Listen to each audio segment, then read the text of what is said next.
এই বাংলাদেশে যে কবার সামরিক অভ্যুত্থান হয়েছে, সামরিক কু হয়েছে, কিংবা সামরিক বাহিনী ক্ষমতা নিয়েছে, তার কোনোবারই কি সাধারণ সামরিক কর্মকর্তাদের সঙ্গে বৈঠকে বসে আলোচনার মাধ্যমে এ ধরনের কোনো সিদ্ধান্ত নেওয়া হয়েছে, নাকি খুবই সন্তর্পণে, খুবই গোপনে হাতে গোনা কয়েকজন শীর্ষ সামরিক কর্মকর্তাদের সঙ্গে সংশ্লিষ্ট সেনা প্রধানেরা আলোচনা করে এই সিদ্ধান্তগুলো নিয়েছেন? উত্তর আমার বলার প্রয়োজন নেই, এটি আমরা সবাই জানি যে কিভাবে কি হয়ে থাকে।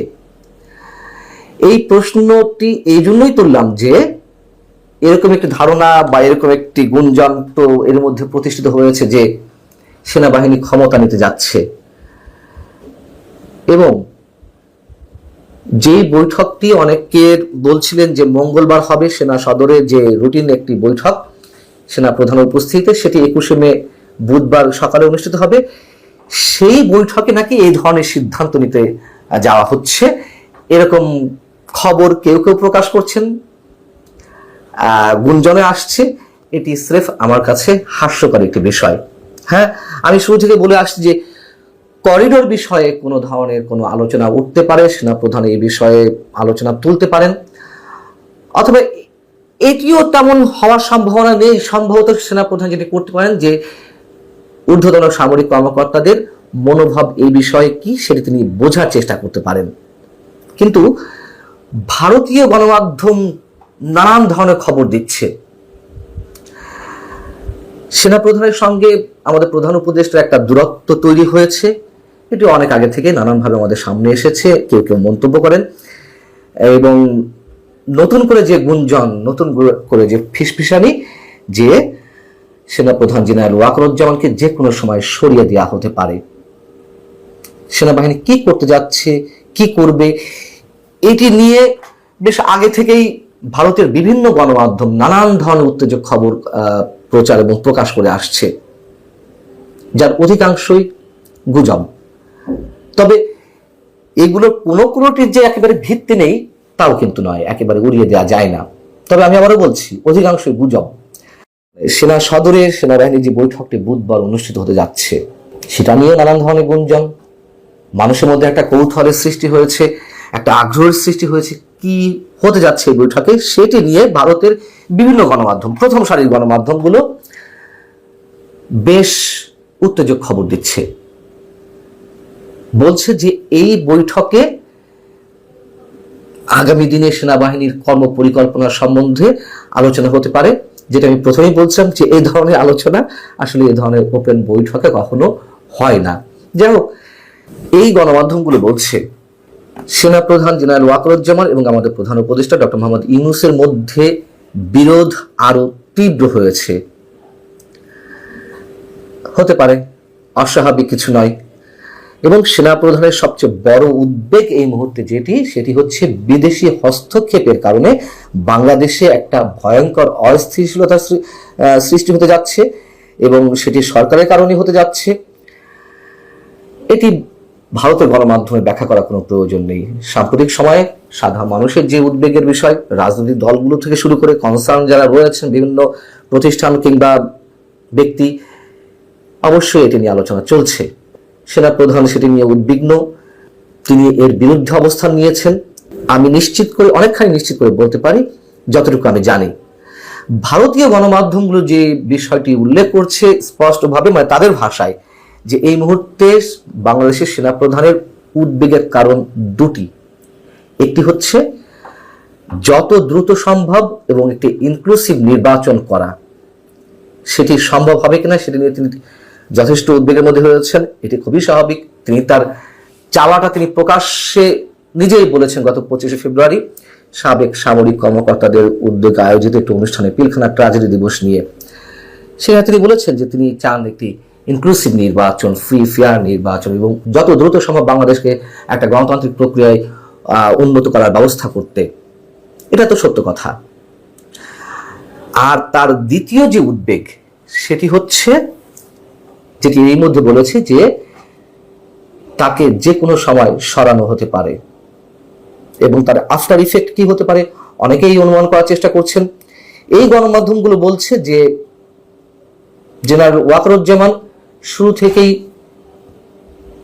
আমাদের প্রধান উপদেষ্টা ডক্টর মোহাম্মদ ইউনূসকে সাহায্য করার চেষ্টা করছিলেন, কিন্তু বিদেশি হস্তক্ষেপের কারণে যে দূরত্ব সৃষ্টি হয়েছিল এর মধ্যে নানান ইস্যুতে, সেটি আরো তীব্র হচ্ছে বা তীব্র হয়েছে। আবারও বলি যে এটা সত্য কথা, সেনা প্রধান এবং সেনাবাহিনী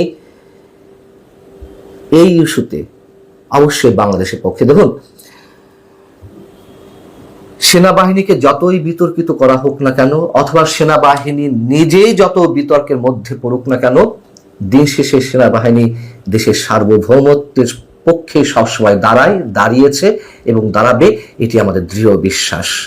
এবং সেই জায়গা থেকে করিডোর ইস্যুতে বিশেষজ্ঞরা যা বলছেন একেবারে তো ফেলনা না। এখনো পর্যন্ত কোন বিশেষজ্ঞ বলেছেন যে হ্যাঁ এটি আমাদের সার্বভৌমত্বের জন্য হুমকি নয়? কেউ বলেছেন? কোন রাজনৈতিক দল বলেছে? হাতে গোনা সরকারের আশীর্বাদ পুষ্ট দুই একটি রাজনৈতিক দল ছাড়া সবাই তো সরব হচ্ছে। সেখানে সেনাবাহিনী করিডোর ইস্যুতে বিপক্ষে থাকবে না এটা মনে করার কোনো কারণ নেই। এবং বুধবারের বৈঠক নিয়ে সরকারের পক্ষ থেকে এটি ঠেকানোর একটা প্রাণান্তকর চেষ্টা করা হচ্ছে, সেটিও নানানভাবে গুঞ্জন আকারে ছড়াচ্ছে। আর ভারতীয় গণমাধ্যমগুলো সেটিকে একেবারে এস্টাবলিশ করার চেষ্টা করছে যে সরকার যে কোনো মূল্যে এই বৈঠকটি ঠেকাতে চায়। কি এমন সিদ্ধান্ত হবে সেই বৈঠকে ক্ষমতা নেওয়ার কোনো বিষয় আলোচনা তো হবেই না, তাহলে কেন ঠেকাতে চাইবে সরকার? করিডোর ইস্যুতে আলোচনা হবে এটি নিয়ে? হবেই এমন কোনো ক্লিয়ার কোনো পিকচার পাওয়া গেছে আগে থেকে? আর যদি ঠেকিয়ে থাকেও সরকার বা ঠেকানোর চেষ্টা করে থাকে, যদি সেনা প্রধান সত্যি সত্যি এর বিপক্ষে অবস্থান নেন, তিনি সেনাবাহিনীর মধ্যে এই সিদ্ধান্তটি তো যে কোনোভাবেই নিতে পারেন, তার তো নানান পথ আছে। আমরা জানি না এসব খবরের সত্যতা কতখানি, তবে কিছু একটা হচ্ছে, এটুকু বলা যেতে পারে। সেনাবাহিনীকে নিয়ে অপপ্রচার, ইভেন সেনাবাহিনীকে বাংলাদেশের স্বাধীনতা পরবর্তী বাংলাদেশে এত পরিমাণ সেনা প্রধানকে নিয়ে, সেনাবাহিনীকে নিয়ে ষড়যন্ত্র, তারপর হচ্ছে ধরেন নানান ধরনের পরিকল্পনা, আমরা আসলে এগুলো দেখে অভ্যস্ত না।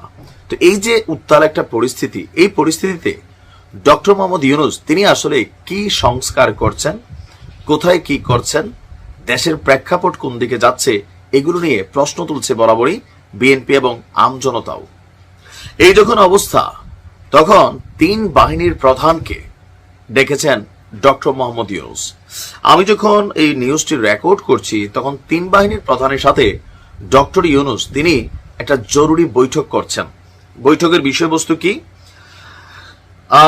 রাজধানী সহ সারা দেশের নিরাপত্তা পরিস্থিতি স্থিতিশীল রাখার উপর একটা বিশেষ জরুরি আলোচনা সভা হচ্ছে। আপনারা দেখছেন গতকালকে সেনাবাহিনীর সাবেক বরখাস্ত অনেক সদস্য, এদের মধ্যে কারোর সেনাবাহিনীর রুলস ভাঙ্গার বিষয় আছে, মাদকের রুলস আছে, তারপর সেনাবাহিনীকে না জানিয়ে একাধিক বিয়ের বিষয় আছে, আবার কয়েকজন হয়তো রাজনৈতিক পলিসির শিকারও হয়েছেন, এমনও আছেন।